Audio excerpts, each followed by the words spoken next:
السلام علیکم، welcome to my channel Urdu real horror stories. سب سے پہلے ہمارے چینل کو سبسکرائب کریں اینڈ دین میں آپ کو ایک ایسی کہانی سناؤں گی جس کے سنتے ہی آپ کی رات کی نیند اڑ جائے گی۔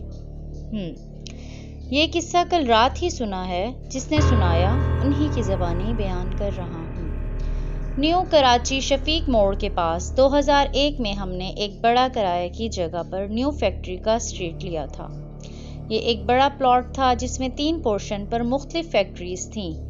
گیٹ سے داخل ہوتے ہوئے چوکیدار کا روم، پھر 2 طرف 2 فیکٹریز اور سامنے ہماری فیکٹری تھی۔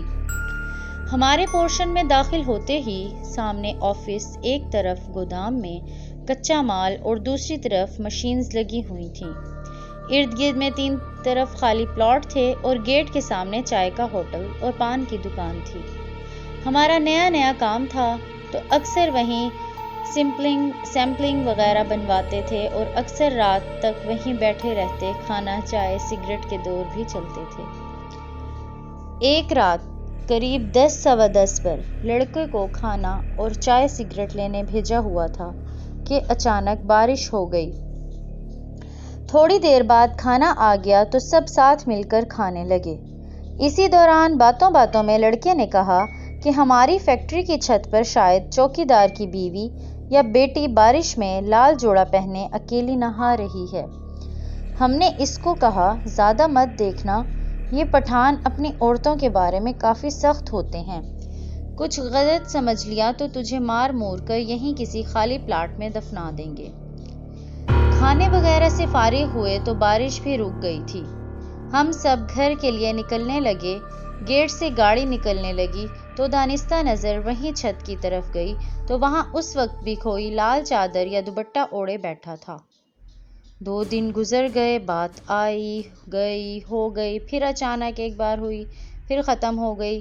ایک بار پھر دن کے وقت بارش شروع ہو گئی۔ اس بار بارش کچھ زیادہ تیز تھی۔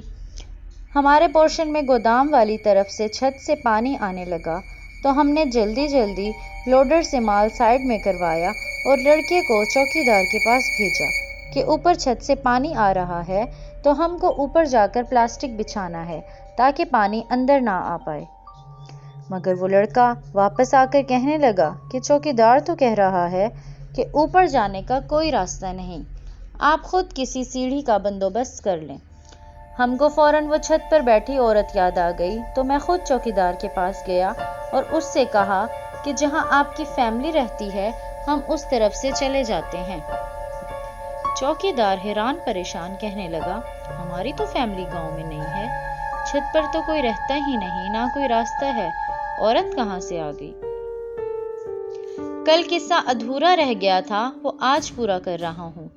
جیسا کہ کل بتایا تھا کہ چوکیدار نے جب بتایا کہ اوپر چھت کا راستہ نہیں اور کوئی رہتا بھی نہیں، وہ سن کر ہم خوفزدہ تو ہوئے، مگر بارش کا پانی چھت سے آ رہا تھا، اس کو روکنا بھی تھا تو برابر پورشن والوں سے سیڑھی لے کر لڑکوں کو بھیجا کہ چھت پر خیال سے جا کر پلاسٹک شیٹ بچھا دو، اور اوپر گئے اور واپس آ کر بتایا کہ چھت پر کچھ کچرا تھا جس سے پانی جمع ہو کر نیچے فیکٹری میں آ رہا تھا۔ وہ دن تو خیریت سے گزر گیا، مگر جس عورت کو لال لباس میں دیکھا تھا اس نے دوسرے دن صبح ہی اپنا اثر دکھانا شروع کر دیا۔